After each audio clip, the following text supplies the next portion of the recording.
형체로 그의 위에 강림하시더니 하늘로부터 소리가 나기를 너는 내 사랑하는 아들이라 내가 너를 기뻐하노라 하시니라. 아멘.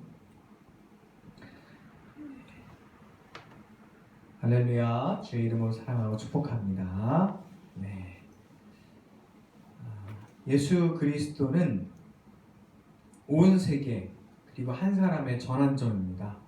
예수님을 기점으로 해서 BC와 AD로 나누는 거 아시죠? BC는 Before Christ, AD는 뭐예요? 아노 도미네, 주의 해. 주님께서 오신 해라는 얘기예요. 그래서 AD, 아노 도미네, 주의 해, 이렇게 세계사적으로 또 역사적으로 나누기도 합니다. 그래서 오늘은 주연절 후 첫 주이자 주님의 세례주일인데요. 그냥 연도만 그렇게 바뀐 것이 아니라 우리의 삶도 예수님으로 인해서 전환점, 뭔가 바뀌는 역사가 있기를 주의 이름으로 축원합니다. 그래서 예수님이 세례 받으시는 장면을 우리가 오늘 읽었는데요. 21절, 22절 너무 좋은 말씀이에요. 같이 다시 한번 읽겠습니다. 백성이 다 세례를 받을세 예수도 세례를 받으시고 기도하실 때에 하늘이 열리며 성령이 비둘기 같은 형체로 그의 위에 강림하시더니. 네. 이 예수님께서 세례 받으시는 이 장면을 기독교의 역사에서 어떻게 이야기를 할까요? 기독교의 역사에 큰 스승들이 여럿이 있는데요. 그 스승들 가운데 어떤 사람이 이렇게 이야기했습니다. 같이 읽어볼까요? 네, 같이 읽겠습니다. 성령과의 친교는 우리를 풍요롭게 하고 신성에 참여하게 하며 하나님의 말씀에 당신 자신을 낮추시어 우리와 같이 되게 하심으로써 우리를 위하여 모든 선행의 본보기요 길이 되게 하실 필요가 만물의 마디이신 그분께서는 이 일에서도 본을 세우셔야 했습니다.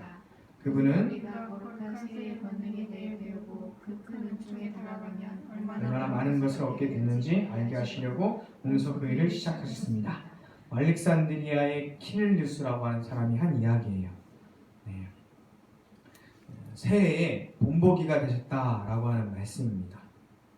어떤 사람들은 예수님은 하나님께서 오신 분이기 때문에 세례를 받을 필요가 없다라고 이야기도 해요. 원래는 세례를 받으실 필요가 없는데 왜 세례를 받으셨어요? 우리에게 본보기가 되게 하고 또한 우리에게 가르쳐 주시려고 세례를 받으셨다라고 말씀합니다. 또한 그가 세례를 받으시는 것에 우리도 그분처럼 그의 세례에 동참하게 하시려고, 그래서 성령님과 만나고 성령님과 교제하게 하려고 하셨다라고 하는 그런 말씀입니다. 아우구스티스라고요, 어거스틴이라고도 이야기하는데 그런 사람은 또 이렇게도 얘기했어요. 같이 읽겠습니다. 그때에는 성령께서 내리실 때면 당신께서 내려왔음을 눈에 보이는 광경으로 보여주시기까지 하셨습니다. 그분을 받은 이들은 온갖 민족의 언어를 말할 수 있게 되어 교회가 모든 민족 가운데 그들의 언어로 이야기하게 되리라는 것을 나타내었기 때문입니다. 이처럼 그때에는 사람들이 성령을 받을 때면 성령께서 당신의 모습을 그들 안에 보여주셨습니다. 예수님께서 세례 받으실 때는요, 비둘기의 형상으로 성령이 나타나셨어요. 이게 꼭 진짜 비둘기 새처럼이 아니라 그 사람들이 이걸 어떻게 표현할 수 없는데 마치 비둘기 같아서 비둘기 같이라고 이제 표현을 한 거죠. 비둘기가 내려온 것이 아니라요. 사람들의 표현력에 의해서 그렇게밖에 표현할 수 없었던 거예요.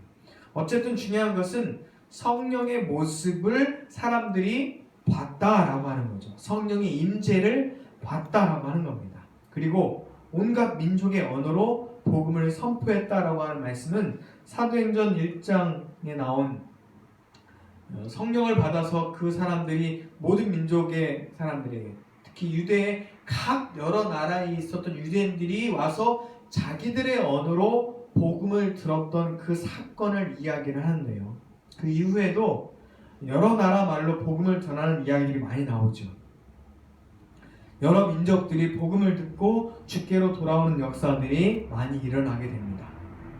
실제로 우리가 다른 나라 말로 복음을 전하는 것뿐만 아니라 지금도 역시 온 세계 온 열방에 복음을 전파하러 나간 선교사들이 참 많이 있습니다. 또한 우리도 여러 나라 여러 민족을 위해서 기도하고 그들이 주께로 돌아오기를 위해서 또한 선교하고 있지요. 사도행전 8장 14절 17절 말씀에 보면 이런 말씀이 있어요. 같이 읽겠습니다. 예루살렘에 있는 사도들이 사마리아도 하나님의 말씀을 받았다함을 듣고 베드로와 요한을 보내매 그들이 내려가서 그들을 위하여 성령 받기를 기도하니 이는 아직 한 사람에게도 성령 내리신 일이 없고 오직 주 예수 그리스도의 이름으로 세례만 받을 뿐이더라. 이에 두 사도가 그들에게 안수함에 성령을 받은지라. 무슨 말씀이에요? 성령께서 오시니까 원래는 유대인들 자기들만 세례받고 성령받고 복음을 받아야 되는 줄 알았는데 사마리아인들에게도 복음을 전해지는 역사가 일어났다는 거예요. 유대인들은 자기들만 받아야 될 줄 알았어요. 자기들만 들어야 될 줄 알았어요. 자기들만 구원받아야 될 줄 알았어요. 그런데 자기들이 아닌 다른 사람들, 사마리아인들에게도 복음이 전파됐다는 거예요. 성령께서 역사하시면 예수 그리스도의 세례를 통해서 이런 일들이, 어떤 일들이요? 모든 민족에게 복된 소식이 전해진다라고 하는 말씀입니다. 네, 모든 민족에게 복된 소식이 전해지는 역사. 이것이 예수 그리스도가 우리의 삶에 또한 온 세계에 전환점이 된다라고 하는 말씀입니다. 네, 전환점이 된다고요. 여러분? 전환점이 된다는 거죠. 예전에는 우리 민족, 나만, 우리끼리만 복음을 전하 듣고 우리끼리만 예수님을 나눴어야 되는데 이방 민족이 그들에게요. 헬라인은 누굴까요? 유대인은 누굴까요? 유대인은 우리를 이야기하는 거예요. 헬라인은 우리 말고 다른 사람이 헬라인인 거예요. 그러니까 각자에게 이 유대인의 범주는 좀 다양하겠죠. 여기까지 우리야 라고 울타리를 쳐놓은 그 사람들이 우리인 거예요. 내가 한계 지은 사람들. 그 사람들까지는 복음 전해줘야 돼. 그 사람들까지는 우리 교회에 와야 돼. 그 사람들까지는 복음이 전해져서 구원받아야 돼.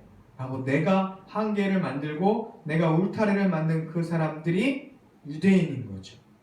문자적으로는 유대인이지만 내가 한계 지은 사람들이 유대인이라는 거예요. 문자적으로는 여기서 헬라인이지만 내가 그 사람들은 받아들일 수 없어 라고 한 사람들이 헬라인이라는 거예요. 그런데 예수님이 세례 받으시고 성령께서 임하시면 내가 한계 지었던, 내가 울타리 지었던 우리의 개념이 확장되고 파괴되고 없어지면서 온 인류와 모든 민족과 모든 열방에 주의 복음이 전파되는 이 전환점이 생기는 거예요. 저와 여러분에게 내가 한계 지었던, 내가 울타리 지었던 그곳에서 하나님의 놀라운 역사와 관점으로 모든 사람들을 위해서 기도하고 복음 전하는 삶의 전환점이 되기를 주의 이름으로 축원합니다.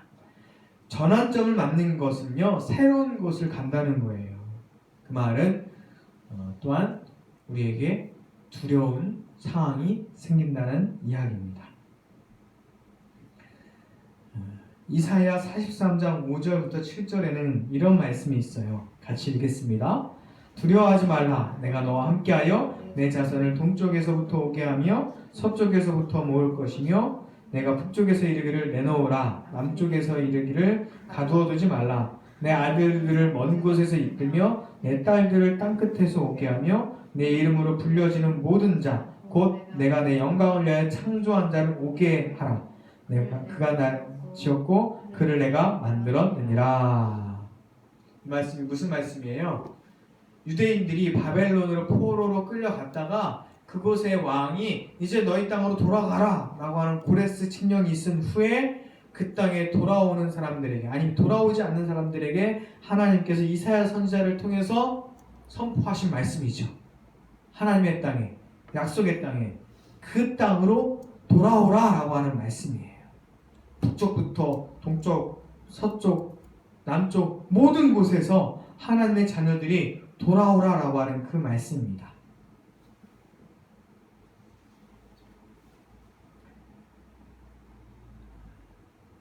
많은 선교 단체와 교회들이 이 말씀을 또한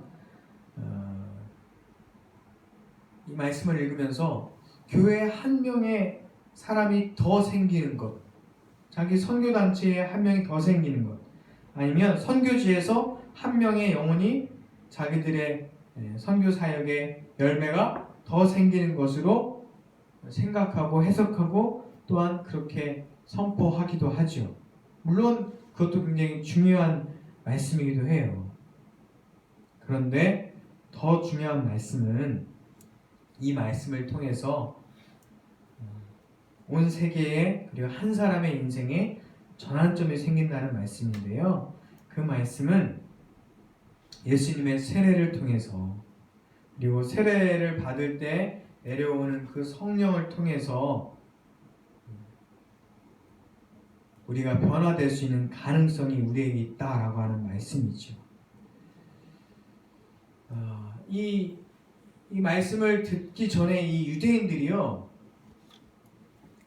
약속의 땅에 오고 싶었을까요? 오기 싫었을까요?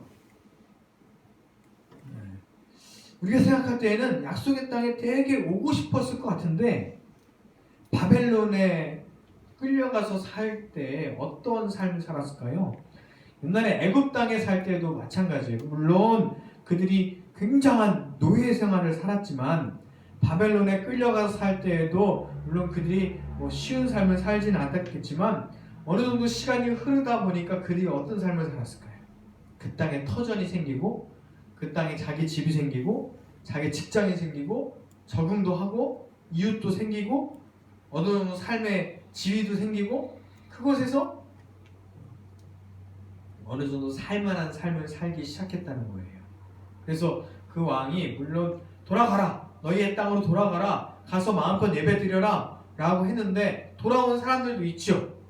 그런데 돌아가지 않고, 나 여기 살기 편한데, 나 여기 살기 좋은데, 내 집도 있는데, 여기 인프라도 돼 있고 도로도 좋고 여기 정말 하여튼 먹고 살기 좋은데, 돌아가기 싫은데 라고 하면서 돌아가지 않은 사람들도 있다는 거예요. 그 사람들에게 오늘 말씀을 선포하는 거죠. 돌아오라고. 내 자녀들이 돌아올 것이라고. 그렇게 말씀하고 있습니다. 그리고 두려워하지 말라고. 약속의 땅에 가면 아무것도 없을 것 같고, 약속의 땅에 가면 황폐할 것 같고, 고생할 것 같고, 그런데 그 땅에 가는 것을 두려워하지 말라라고 하는 말씀을 하고 있습니다. 하나님의 말씀대로 살라라고 말씀하고 있는 거죠. 예수님께서 먼저 걸어가신 그 길, 거룩하신 길, 그 길에 저와 여러분이 또한 이스라엘 백성들이 참여하라고 말씀하고 있습니다. 예수님께서 이 세상하고 아무 상관없이 그냥 저 위에서 살 수도 있었어요. 하나님의 아들로 그냥 천국에서 그냥 편하게 자신만을 위해서. 그런데 왜 내려오셨죠? 우리를 사랑하시기 때문에. 우리를 위해서 저 하늘에서 이 땅으로 내려오신 거죠. 하나님의 말씀을 이루기 위해서입니다. 자기만을 위해서 사는 것이 아니라 다른 사람을 위해서, 하나님을 위해서 다른 곳으로 가는 거죠. 지금 이 이스라엘 백성들도 그냥 자기만 위해서 산다면 자기들의 삶의 터전이 다 있고 먹고 살기 편한 곳에 그냥 있을 수 있어요. 그런데 하나님의 말씀을 이루기 위해서 다시 약속의 땅으로 가야 되는 거죠. 쉽지 않은 거지만 우리의 삶이 말씀을 이루는 삶이 되고, 또한 이사야 말씀이 선포될 때, 또한 예수님이 세례받을 때, 또한 사도행전의 말씀이 선포될 때 그 사람들이 삶의 역사가 이루신 것처럼 성령이 임하실 때는요, 우리가 살고 싶은 대로 살지 아니하고 하나님의 말씀이 이루어지고 하나님의 뜻이 이루어지는 대로 살게 돼요. 물론 그때 두렵고 떨리고 또 어떻게 해야 될지 모르기도 하지만 하나님의 인도하심을 구하며 살아가는 거죠. 초기 기독교의 신자들이 성령을 받는다는 것은요, 그런 역사예요. 나만을 위해 사는 것이 아니라 다른 사람을 위해 사는 거죠. 근데 그때 나 혼자 될까요? 나 한 사람으로 될까요? 우리는 너무 약한데요? 우리는 너무 힘이 없는데요? 우리는 가진 것이 없는데요? 우리는 사람이 얼마 없는데요? 그런데 세상은요, 때로 한 사람부터 역사가 바뀌기 시작해요. 세상은 때로 그 한 사람으로 인해서 세상이 변하기 시작합니다. 그럼 최근에 고 김용균법이 통과됐죠. 너무나 안타까운 이야기지만 그 태안의 화력발전소에서 김용균 씨가 일을 하다가 사망하게 돼요. 정말 안타까운 일인데, 그 어머니가요, 아들을 장례를 치르고 보통의 어머니들은 그냥 슬픔에 빠져서 살 수 있어요. 근데 어떻게 했죠? 또 다른 김용균이 나오면 안 된다고, 또 다른 내 아들이 나오면 안 된다고 국회를 찾아가서 국회의원들을 찾아다니고 많은 사람을 찾아다니면서 눈물로 호소하고 제발 법 좀 통과해달라고, 산업안전법이 통과시켜달라고 많은 국회의원들을 찾아다니면서 막 하죠. 자기 감정에, 자기 자신의 슬픔에 빠져 있어도 되지만 그 어머니는 그러지 아니하고 또 다른 김용균이 나오지 않기를 위해서 많은 사람들을 찾아다니면서 백방을 노력을 합니다. 그래서 결국은 그 법이 통과가 됐죠.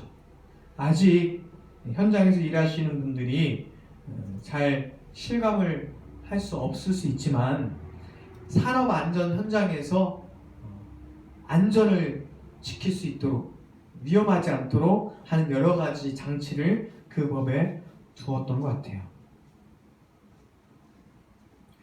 한 사람, 이 땅은요, 때로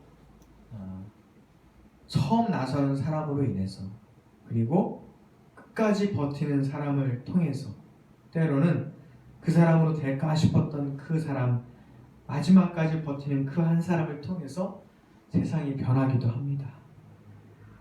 저와 여러분을 통해서 하나님께서 세상을 변화시키는 역사가 있기를 주의 이름으로 축원합니다. 그때는 근데 어떤 마음이 든다고요? 두려운 마음이 들어요. 혼자인 것 같고, 또 전환점이라는 것은요, 방향을 틀었잖아요. 방향을 틀었을 뿐이지 아직 얼마만큼 가지 않은 그 점을 전환점이라고 해요. 그러니까 뭔가 보이지도 않아요. 결과도 보이지도 않아요. 그러니까 두렵죠. 이거 잘하는 건가? 이거 할 수 있는 건가? 이거 해야 되는 건가? 뭐 이런 생각도 들고, 하나님께서 뭐라 말씀하시냐면, 아까도 말씀했지만 우리에게 두려워하지 말라라고 말씀해요. 이사야 43장 1절부터 하시는 말씀이 있어요. 이사야 43장 1절 우리 같이 읽겠습니다.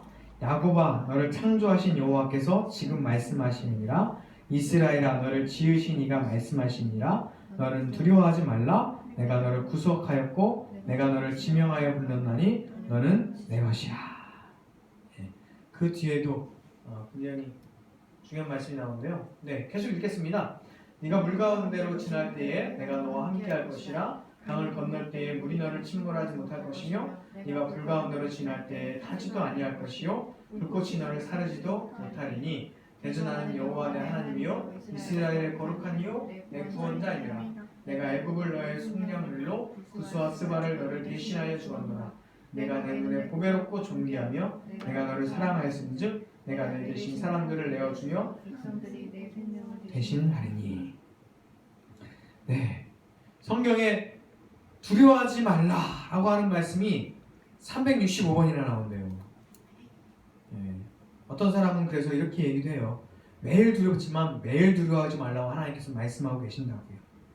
복음을 전하고 또한 내가 익숙한 곳에 있지 아니하고 다른 곳에 또 다른 사람에게 복음을 전한다는 건 굉장히 두려운 일이에요.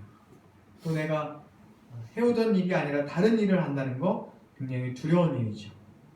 그런데 하나님께서 왜 두려워하지 말라고 말씀해요?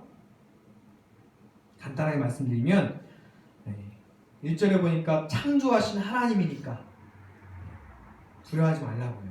우리를 창조하신 하나님. 그리고 내가 너를 구속하였다라고 말씀하죠. 구속하였다는 것은 값을 주고 샀다는 거예요. 그 말씀은 우리는 하나님 것이니까 두려워하지 말라고 해요. 또 2절에 보니까 네가 물 가운데로 지날 때도 어떻게 하신다고요? 내가 너와 함께한다. 임마누엘의 예수님. 내가 너와 함께하니까 두려워하지 말라라고 말씀해요. 또 4절 말씀 보면 뭐라고 말씀해요? 네가 내 눈에 보배롭고 존귀하여 라고 말씀하죠. 보배롭고 존귀하고 내가 너를 사랑하였다라고 말씀합니다. 이 말씀들이 예수님이 세례 받으실 때에 하신 말씀하고 통해요. 내가 너를 보배롭고 존귀하게 하겠다. 왜 우리를 보배롭고 존귀하게 해요? 우리 안에 보배로운 하나님의 말씀이, 보배로운 주님의 복음이 담겨져 있기 때문입니다. 우리가 하나님의 능력을 이룰 만한 능력이 없어요. 하나님의 말씀대로 살 만한 능력이 없어요.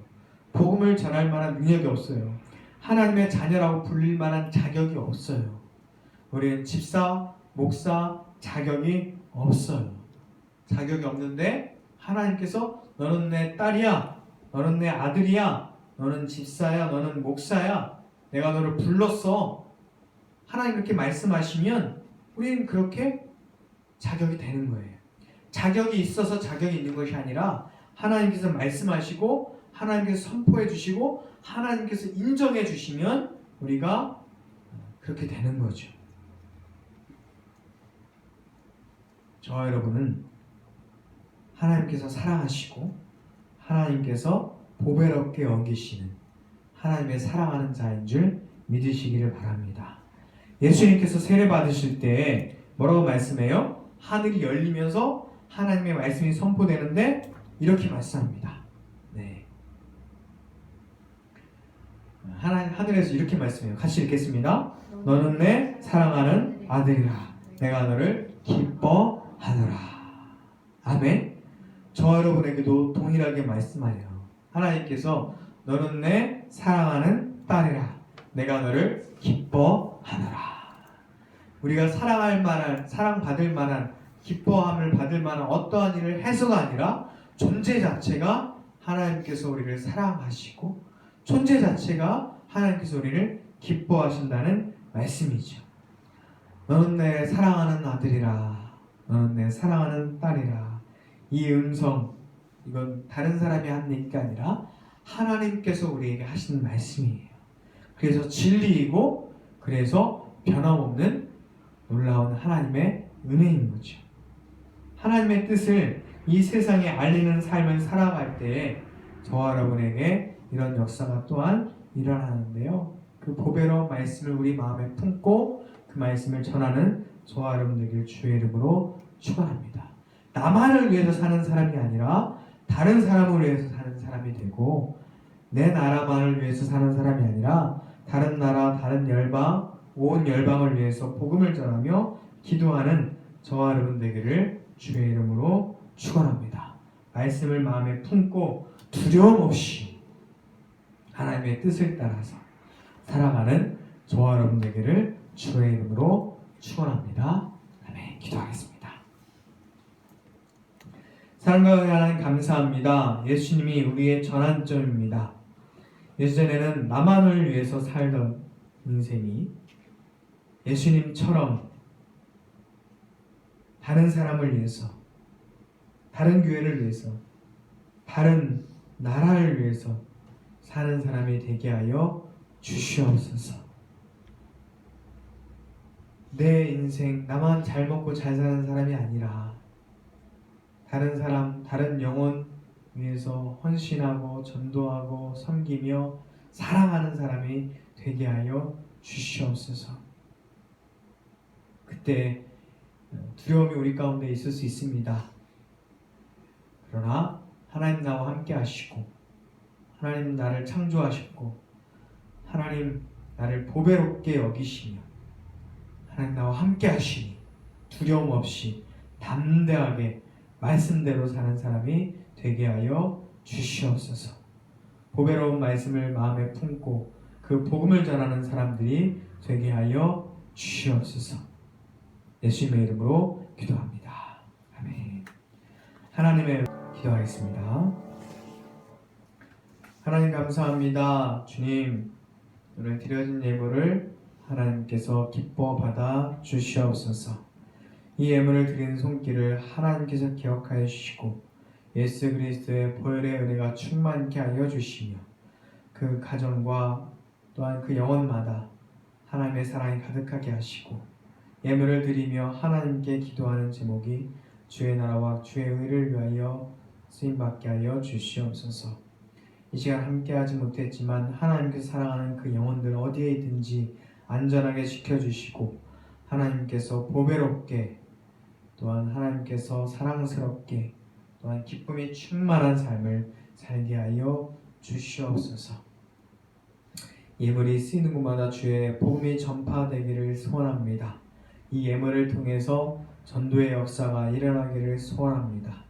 하나님 도와 주시옵소서. 이제는 우리 주 예수 그리스도의 은혜와 하나님의 크신 사랑과 성령이 함께 하시니 예수 그리스도로 인하여 우리의 삶이 전환점을 맞이하여 나만 위해 사는 사람이 아니라 하나님 나라와 그 의를 위하여 또한 이웃을 위해 사는 모든 사람들에게 영원토록 함께 하시기를 간절히 축원하옵나이다.